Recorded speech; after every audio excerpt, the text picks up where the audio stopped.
Salam Pancasila dan salam penegakan hukum. Sahabat Rumah Pancasila, Rumah Pancasila mendapat tag dari Warta JTV ya, mengenai suatu kejadian pengeroyokan terhadap seseorang yang sebenarnya itu salah sasaran ya. Jadi kronologinya ada seorang pencuri itu menggunakan baju warna oranye atau merah, kemudian dikejar oleh warga. Nah, ternyata di saat yang sama juga ada orang yang memakai baju warna oranye atau merah itu.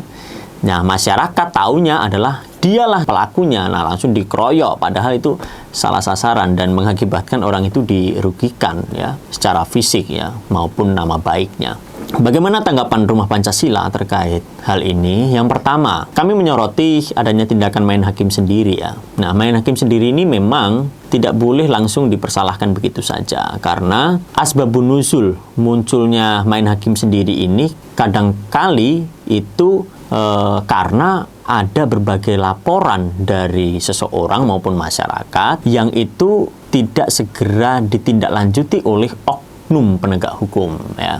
Jadi warga ini sudah atau seseorang ini sudah merasa dirugikan, haknya dirugikan, melapor kepada salah satu oknum penegak hukum, ternyata tidak segera diproses hukum. Warga yang sudah kadung dirugikan ini merasa jengkel dan ingin membalasnya secara pribadi karena merasa bahwa saya ingin mendapatkan hak itu sesegera mungkin. Nah, tapi ternyata oknum penegak hukum itu tidak dapat diandalkan atau tidak menjalankan tugas dan fungsinya dengan baik, maka dia main hakim sendiri. Nah, fenomena-fenomena seperti ini sebenarnya adalah tugas kita bersama ya untuk menghentikan main hakim sendiri. Ini kerjasama dari masyarakat, dari lembaga pendidikan, dari penegak hukum, dari pemerintah, itu menjadi perhatian kita bersama-sama untuk meminimalisir atau menghilangkan adanya main hakim sendiri. Itu poin yang pertama.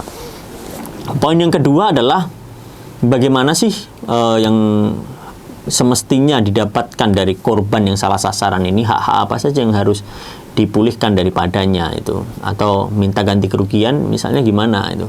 Nah, ada sebenarnya kalau ternyata sudah dilakukan pengeroyokan terhadap orang tersebut, maka itu bisa menjadi tindak pidana pengeroyokan pasal 170 KUHP.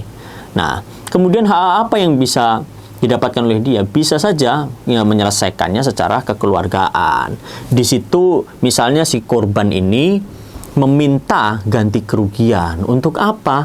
Untuk nama baiknya dipulihkan. Untuk apa lagi? Untuk pengobatan secara fisik karena sudah dikeroyok sedemikian rupa sehingga itu perlu biaya-biaya tertentu untuk mengakomodir agar dia merasa haknya dikembalikan. Nah, sahabat Rumah Pancasila, ini yang dapat diselesaikan ya secara kekeluargaan. Tetapi kalau tidak dapat diselesaikan secara kekeluargaan, ya lanjut di proses hukum karena main hakim sendiri ini adalah suatu tindak pidana juga. Nah, poin yang ketiga adalah di dalam suatu agama, sistem pertanggungjawabannya ketika kita berbuat dosa, maka pertanggungjawabannya adalah secara pribadi. Apabila si A melakukan dosa A, maka dia juga yang menanggung. Tetapi kemudian dosa itu diperluas di dalam sosiologi, namanya dosa sosial, di mana seseorang yang tidak melakukan kesalahan itu turut menanggung akibatnya. Misalnya ya, korupsi dilakukan oleh orang lain, kita juga turut menanggungnya. Nah, dalam video ini juga terjadi dosa sosial ini. Dosa sosialnya mengapa demikian? Karena misalnya banyak sekali pencurian yang terjadi di area situ. Kemudian main hakim sendiri ini sudah menjadi kebiasaan. Nah, ternyata orang yang tidak melakukan pencurian karena hanya bajunya sama aja juga kena imbasnya. Nah, ini adalah dosa sosial. Dia tidak mencuri, dia tidak apa, tapi kemudian kena imbasnya. Akibat karena apa? Pencurian, misalnya pencurian di area situ sudah terlalu banyak. Sehingga main hakim sendiri itu adalah jalan keluar bagi mereka. Jadi ini dalam perspektif sosiologi ya. Jadi pertanggungjawaban itu bisa tetap ditanggungkan kepada orang yang tidak melakukan kesalahan. Nah, contohnya di video yang sudah ditampilkan. Oke, itu sahabat Rumah Pancasila yang dapat kami sampaikan. Tetap terus ikuti video-video Rumah Pancasila, baik di YouTube maupun Instagram dan media sosial lainnya. Jangan lupa buka mata, buka telinga, dan buka hati kita. Salam Pancasila dan salam penegakan hukum.